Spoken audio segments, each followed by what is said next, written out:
ಕಡೆಗೂ ಕೇಳಿ ಕೂಲಿ ಪಡೆದರ ಡಿಕೆ ಶಿವಕುಮಾರ್. ಕಡೆಗೂ ಡಿಕೆಗೆ ರಾಹುಲ್ ಗಾಂಧಿ ಕೃಪೆ. ಕಡೆಗೂ ಕೇಳಿ ಕೇಳಿ ಕೂಲಿ ಪಡೆದ್ರ ಡಿಕೆ. ಕಡೆಗೂ ಡಿಕೆಗೆ ರಾಹುಲ್ ಗಾಂಧಿಯ ಕೃಪೆ. ಸೋನಿಯಾ ಗಾಂಧಿ ಮೂಲಕವೇ ಡಿಕೆ ದಾಳ. ರಾಹುಲ್ ಒಪ್ಪಿಸುವಲ್ಲಿ ಅಮ್ಮನ ಪಾತ್ರ ಹಿರಿದು. ಇದಕ್ಕಾಗಿ ತಿಂಗಳುಗಟ್ಟಲೆ ಡಿಕೆ ಕಾರ್ಯತಂತ್ರ. ಸಭೆ ಬಳಿಕ ಮೌನ ವಹಿಸಿದ ಡಿಕೆ ಶಿವಕುಮಾರ್. ಮಾಧ್ಯಮಗಳ ಜೊತೆ ಮಾತನಾಡಲು ನಿರಾಕರಣೆ. ಹೈಕಮಾಂಡ್ ಸೂಚನೆ ಮೇರೆಗೆ ಡಿಕೆಶಿ ಮೌನ. ನಾಳೆ ಎಲ್ಲ ಫೈನಲ್ ಆದಮೇಲೆ ಡಿಕೆ ಮಾತು. ಸಿಎಂ ಪಟ್ಟ ಫೈನಲ್ ಆಗುವವರೆಗೂ ಡಿಕೆ ಮೌನ ವ್ರತ. ಸದ್ಯ ಕರ್ನಾಟಕದ ಭವನದಲ್ಲಿ ಡಿಸಿಎಂ ಡಿಕೆ ವಾಸ್ತವ್ಯ. ಕರ್ನಾಟಕದ ಭವನದಲ್ಲಿ ಆಪ್ತರ ಜೊತೆ ಡಿಕೆ ಮಂಥನ.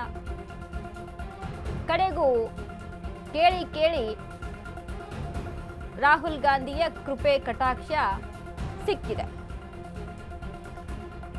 ಸೋನಿಯಾ ಗಾಂಧಿ ಪ್ರಿಯಾಂಕಾ ಗಾಂಧಿ ವಿಚಾರಕ್ಕೆ ಸಂಬಂಧಪಟ್ಟಂತೆ ಫೇವರಿಸಂ ಅನ್ನೋದಕ್ಕಿಂತ ಒಂದು ರೀತಿಯಾಗಿ ಹೆಚ್ಚಾಗಿ ಒಲವಿರುವಂಥದ್ದು. ಸೊ ಹಾಗಾಗಿ ಡಿಕೆ ಶಿವಕುಮಾರ್ ವಿಚಾರದಲ್ಲಿ, ಅದರಲ್ಲೂ ಈ ಸಿಎಂ ಫೈಟ್ ವಿಚಾರಕ್ಕೆ ಸಂಬಂಧಪಟ್ಟಂತೆ ಈ ಹಿಂದಿನ ಕೂಡ ನಾವು ಗಮನಿಸಿದ್ವಿ. ಡಿಕೆ ಶಿವಕುಮಾರ್ಗೆ ರಾಹುಲ್ ಗಾಂಧಿಯ ಮೀಟ್ ಮಾಡಬೇಕು ಅಂತ ಸತತವಾಗಿ ಪ್ರಯತ್ನ ಮಾಡಿದಂಥ ಸಂದರ್ಭದಲ್ಲಿ ರಾಹುಲ್ ಗಾಂಧಿ ಮೀಟಿಂಗ್ ಫೇಲ್ ಆದರು. ಸೋನಿಯಾ ಗಾಂಧಿ ಅಥವಾ ಪ್ರಿಯಾಂಕಾ ಗಾಂಧಿ ಅವ್ರನ್ನ ಮೀಟ್ ಮಾಡ್ಕೊಂಡು ಬರ್ತಿದ್ರು ಹೈಕಮಾಂಡ್ ಭೇಟಿಗೆ ಅಂತ ತೆರಳಿದಂಥ ಸಂದರ್ಭದಲ್ಲಿ. ಸೊ ಹೀಗಾಗಿ ಕೊನೆಗೂ ಸಹಿತ ಸೋನಿಯಾ ಗಾಂಧಿ ಹೇಳಿದಂತೆ ನಡ್ಕೊಳ್ಳೇಬೇಕು ರಾಹುಲ್ ಗಾಂಧಿ ಸಹಿತ. ಬಟ್ ಇಲ್ಲಿ ಡಿ ಕೆ ಶಿವಕುಮಾರ್ಗೂ ಕೊಡಲೇಬೇಕಾದಂಥ ಪರಿಸ್ಥಿತಿ ಇದೆ. ಡಿ ಕೆ ಶಿವಕುಮಾರ್ ಕೇಳೋದೇನು, ನನಗೆ ಮಾತು ಕೊಟ್ಟಿದ್ದೀರಾ, ನಡೆಸ್ಕೊಡಿ ಅಷ್ಟೇ. ನನಗೇನೋ ಒಂದು ಭರವಸೆ ಕೊಟ್ಟಿದ್ರೆ, ನನಗೇನೋ ಒಂದು ಮಾತು ಕೊಟ್ಟಿದ್ರೆ ಅದನ್ನು ನಡೆಸ್ಕೊಡಿ ಅಂತ ಡಿ ಕೆ ಶಿವಕುಮಾರ್ ಕೇಳ್ತಾ ಇರುವಂಥದ್ದು. ಅದನ್ನು ಹೈಕಮಾಂಡ್ ಅಷ್ಟು ಈಸಿಯಾಗಿ ನಿರಾಕರಣೆ ಮಾಡೋದಕ್ಕೂ ಕೂಡ ಸಾಧ್ಯ ಇಲ್ಲ. ಹಾಗಾಗಿ ಇದೀಗ ರಾಹುಲ್ ಗಾಂಧಿ ಕೂಡ ಮನವೊಲಿಕೆ ಆಗಿದೆ. ಡಿ ಕೆ ಶಿವಕುಮಾರ್ಗೆ ಸಿಎಂ ಪಟ್ಟ ಫಿಕ್ಸ್ ಅನ್ನೋದು ಇಲ್ಲಿ ಕಾಣಿಸ್ತಾ ಇದೆ. ಬಟ್ ಒಂದು ಕಡೆ ಸಿದ್ದರಾಮಯ್ಯ ಒಂದು ದಿನ ಸಮಯ ತೆಗೆದುಕೊಂಡಿದ್ದಾರೆ, ಒಂದು ದಿನದ ಕಾಲಾವಕಾಶ ತೆಗೆದುಕೊಂಡಿದ್ದಾರೆ. ಇವತ್ತು ರಹಸ್ಯ ಸ್ಥಳದಲ್ಲಿ ಏನು ಚರ್ಚೆ ಆಗುತ್ತೆ, ನಾಳೆ ಮತ್ತೊಂದೇನು ಖ್ಯಾತೆ ತೆಗಿತಾರೆ ಗೊತ್ತಿಲ್ಲ. ಬಟ್ ಸದ್ಯಕ್ಕೆ ಹೈಕಮಾಂಡ್ ಕೃಪಾ ಕಟಾಕ್ಷ ಡಿ ಕೆ ಶಿವಕುಮಾರ್ ಮೇಲೆ ಇರುವಂಥದ್ದು. ಕೊನೆಗೂ ಟೆಂಪಲ್ ರನ್ ಇಲ್ಲಿ ಫಲಿಸ್ತಾ ಇದೆ ಅಂತ ಹೇಳ್ಬೋದು. ಬಟ್ ಸದ್ಯದ ಪರಿಸ್ಥಿತಿಯಲ್ಲಿ ಯಾರು ಕೂಡ ಯಾವುದ್ರ ಬಗ್ಗೆನೂ ಕೂಡ ಬಾಯಿ ಬಿಡ್ತಾ ಇಲ್ಲ. ಹೈಕಮಾಂಡ್ ಸೂಚನೆಯಂತೆ ಏನಾಯಿತು, ಚರ್ಚೆಯಲ್ಲಿ ಏನೇನು ನಡೀತು, ಯಾವುದ್ರ ಬಗ್ಗೆ ಚರ್ಚೆ ಆಯಿತು, ಇದು ಯಾವುದನ್ನು ಕೂಡ ಮಾಧ್ಯಮದ ಮುಂದೆ ಚರ್ಚೆ ಮಾಡಿಕೂಡ್ದು ಅಂತ ರಾಹುಲ್ ಗಾಂಧಿ ಕಡಾಖಂಡಿತವಾಗಿ ಹೇಳ್ಬಿಟ್ಟಿದ್ದಾರೆ. ಹಾಗಾಗಿ ಯಾರು ಕೂಡ ಏನೂ ಮಾತನಾಡ್ತಿಲ್ಲ. ಸುದ್ದಿಗೋಷ್ಠಿಯಲ್ಲಿ ಸಿದ್ದರಾಮಯ್ಯ ಅವರ ಮೌನ ಕೂಡ ನಾವು ಅಬ್ಸರ್ವ್ ಮಾಡಿದ್ದೀವಿ. ಡಿ ಕೆ ಶಿವಕುಮಾರ್ ಸಹಿತ ಮಾಧ್ಯಮದ ಮುಂದೆ ಯಾವುದೇ ರೀತಿಯಾದಂಥ ಪ್ರತಿಕ್ರಿಯೆಯನ್ನು ಕೊಟ್ಟಿಲ್ಲ. ಇವತ್ತು ನೈಟ್ ಮತ್ತೆ ಇವ್ರದ್ದೊಂದು ಆಂತರಿಕವಾಗಿ ಕೆಲವೊಂದಿಷ್ಟು ಮೀಟಿಂಗ್ಗಳು, ಆಪ್ತರ ಜೊತೆ ಮೀಟಿಂಗ್ಗಳಾಗುತ್ತೆ.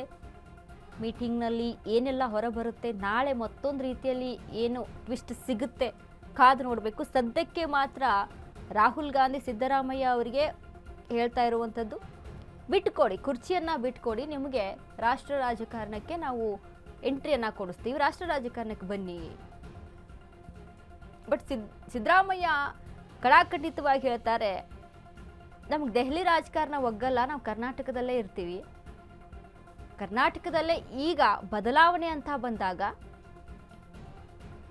ಒಂದಿಷ್ಟು ಕರ್ನಾಟಕದಲ್ಲಿರುವಂಥ ಹಿಡಿತಗಳು ಏನು, ಈಗ ಸ್ಥಳೀಯವಾಗಿ ಅಹಿಂದ ನಾಯಕ ಅನ್ನುವಂಥ ಪಟ್ಟ ಸಿದ್ದರಾಮಯ್ಯ ಅವರಿಗೆ, ಅಲ್ಪಸಂಖ್ಯಾತರ ಒಲವಿದೆ, ಅವರ ಆಪ್ತರು ಕೂಡ ಹೆಚ್ಚಿನ ಸಂಖ್ಯಾಬಲ ಇರುವಂಥದ್ದು ಡಿ ಕೆ ಸಿದ್ದರಾಮಯ್ಯ ಅವರಿಗೆ.